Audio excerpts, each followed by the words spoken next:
Today, I'm going to show you guys my secret for making the absolute best chili for your hot dogs. I mean, you can put it on hot dogs, fries, really anything, but it's the perfect consistency, has that really good texture, and it's one trick to get it that way. So let's get right into it. I'm going to make my chili in my Dutch oven, but let's put that off to the side and prep the ingredients first. And honestly, it's only the onion that requires prepping. So I've got one onion, and I'm just going to give this a dice. I'm gonna use half of this onion in the chili recipe, and then the other half I'm gonna use as a topping for my chili dogs. And you wanna make sure it's diced up pretty fine, kind of like this. And that's honestly the only prep that you need for this recipe. I'm gonna make this chili on my Weber Spirit grill. This is the first gas grill that I've had in years, and it works great, so it's gonna be perfect for this recipe. But you can also make this inside, do it on the stovetop, do it in your oven. It really doesn't matter, but since we're outside, it's a nice day, we're gonna do this on the grill. So let's fire this thing up. Dutch oven goes in. I'm gonna add a few tablespoons of olive oil. So I'm gonna go in with half of my onion. To my onions, I'm gonna add 1 tablespoon of this Better Than Bouillon beef concentrate. So this is like a thick beef flavored paste. You can use this to make your own beef stock, but I like to go with a tablespoon of this to my onions because this will just add a ton of flavor and depth to our chili. And I'm gonna mix all this together with the onions, kind of break that beef concentrate apart a little bit, and then cook this for about, I don't know, 5 or 10 minutes, just until the onions start to soften up. Let's take a look. Ooh, oh yeah, that is looking and smelling great. You can see it's bubbling nicely. The onions got soft. That beef base smells so good with those onions. So the next step is to add our ground beef. So for this recipe, I'm going with 3 pounds of 80-20 ground chuck. That's just a really good fat to lean mix for these chilies. So I'm gonna drop this whole thing into my Dutch oven. I'm gonna just break this up. It's about to get pretty interesting. I'm not sure if you guys are ready for my secret method of making this chili. It's a little different, but it works. I mean, it works great. So we're almost there. So just break this up. Doesn't have to be perfect here. Just kind of like this is what you're going for. Break up the big chunk. All right, here we go. So step number 2 is we're gonna add liquids. We're gonna boil this ground beef, and that's gonna allow it to get this beautiful texture and great consistency for the chili. So I'm going with 2 cups of beef stock, 1 cup of water, and about a half a can of Miller Lite. Look at that. Doesn't that look delightful? It does not. No, it does not. Ground beef and water looks pretty gnarly, but trust the process. I'm telling you guys, trust the process. This is going to be perfect. So just break this up a little bit more, and see, even in this water, the beef is already much easier to break up and separate. And all this liquid, by the way, all this is going to cook out. It's not going to be in this water once it's done. This just helps give it that beautiful consistency and texture for the chili, for the hot dogs, fries, really anything. See, it's already getting pretty fine and just kind of separating, which is exactly what we're going for. All right, so that looks pretty good. I'm gonna close the lid and just let this cook over medium heat for about 30 minutes or so. Then we'll come back and check and see how it's looking. It's been about 30 minutes. Let's take a look at our chili simmering away. Now I'm just gonna give this a mix, and you can see some of this water has already evaporated and cooked out. So I'm just gonna give this another mix, make sure all these bigger pieces are just broken up. I'm gonna close this and cook for another 30 minutes. I'm gonna do this mixing, stirring, checking 2 more times, and then our chili will be ready. All right, it's been another 30 minutes. Now we can add the rest of our ingredients. But first, let's take a look at our chili. Ooh, wow, look at that.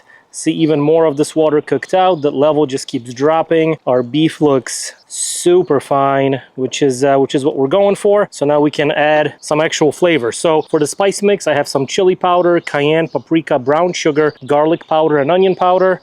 So this whole thing goes in. I'm also gonna add some of my taco seasoning. And finally, I'm gonna add a big pinch of salt. I'm gonna check for salt and pepper towards the end as well, but we're gonna season as we cook to build everything up. A little bit of yellow mustard. Need some of this in the chili as well. So about I don't know, 2-3 tablespoons. And then this is half a cup of tomato sauce and half a cup of ketchup. Oh, and finally, a few dashes of Worcestershire, just to give some of that umami flavor. There we go. All right, now I'm gonna give this whole thing a mix. Making sure everything gets nicely incorporated, and we're just going to continue cooking until this gets down to the consistency that we're looking for. So this probably has another 30 or 45 minutes left before our chili will be ready.